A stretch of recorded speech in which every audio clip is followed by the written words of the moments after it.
itutuloy natin itong ating hearing sa susunod na scheduled hearing natin, which is on November 21st.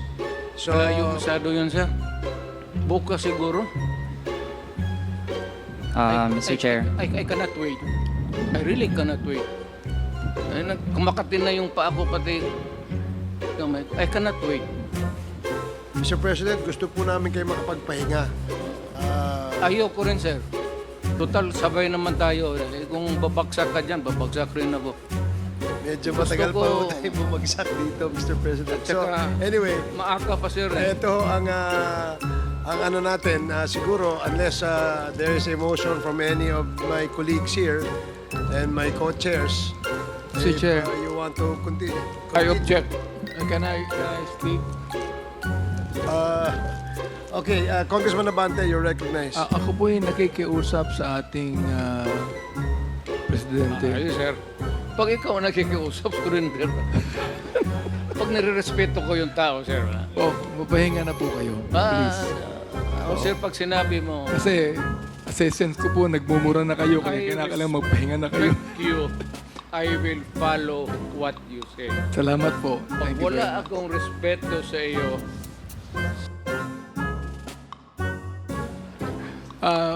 Ano po, pakisabi Okay. niyo po na i-delete. Kayo nilang magsabing i-delete. Sige po, i-delete na lang ninyo lahat ng sinabi ko maliwanag po para na wala nang masabi ang tao. Lahat na total, baka sabihin ninyo, palusot lang. Let the investigators find out. Or, I will give you a blanket authority, sir. Mr. Chairman, I move to suspend this hearing to the... Open my Sige, bank account. Mr. Chair. Yes, sir. let us wrap up first. Yeah, Mr. Chair. To wrap up lang, Mr. Chair. Pagkatapos po nito ay tayo po'y mag-suspend. So, yes, please. Yes, Mr. Chair, make it very actually- short.